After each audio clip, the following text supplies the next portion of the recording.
When you send a message, stream a video, or wire money, you picture that data beaming up to a satellite. We talk about the internet living in the sky, but 99% of the global digital economy actually travels right along the dark ocean floor. This map shows the physical reality of the internet. There are over 500 active submarine cables currently wrapping around the globe, connecting every continent.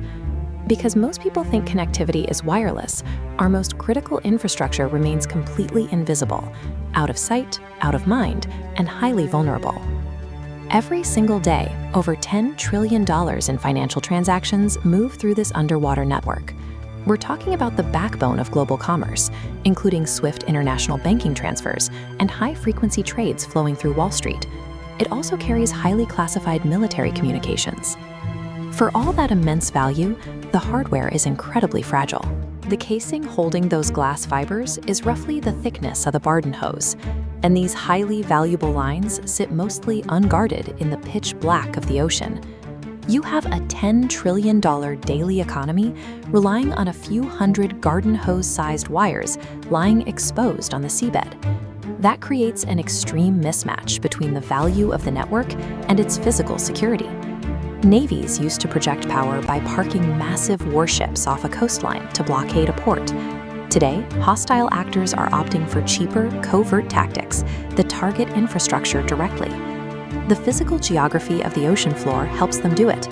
Continents and shallow seas force these 500 cables to converge at a handful of tight, highly congested intersections. Take the Red Sea. It's a narrow, heavily trafficked corridor between Africa and the Middle East, where multiple major fiber optic lines are forced to run in close proximity. Or look at the South China Sea. Dense clusters of cables wrap around Taiwan and weave through the surrounding islands to keep East Asian economies online and linked to global trade. The internet was originally designed to route around damage, but these geographic bottlenecks strip away that built-in redundancy. They create concentrated, stationary targets for hostile actors.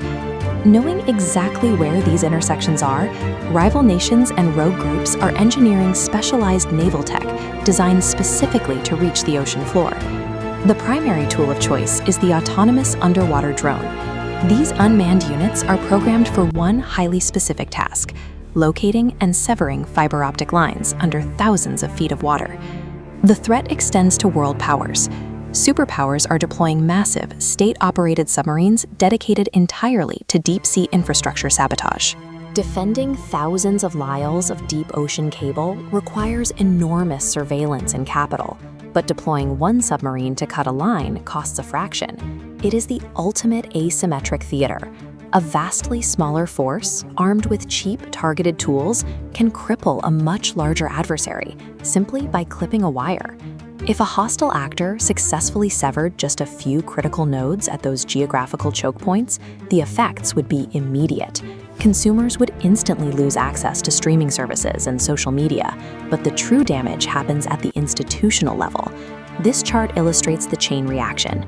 A single cut node quickly spirals outward, freezing the global banking system, halting international shipping logistics, and causing trillions in institutional wealth to vanish from stock exchanges. Simultaneously, a massive national security crisis unfolds. Military radar screens rely on these connections to function, and classified international communications would abruptly go dark. To destroy a nation's infrastructure, an enemy doesn't need to mount a physical land invasion. They only need to target the cables, instantly plunging a country into a digital dark age. We often picture the start of the next global conflict as a highly visible, loud nuclear flash in the sky. But the opening salvo of a modern world war will likely be characterized by total silence, emanating from the bottom of the sea. In fact, military intelligence agencies believe this invisible undersea war is already actively underway, which leaves us with a terrifying, unresolved dilemma. If the physical nervous system of the modern world sits exposed in international waters, who is actually responsible for protecting it?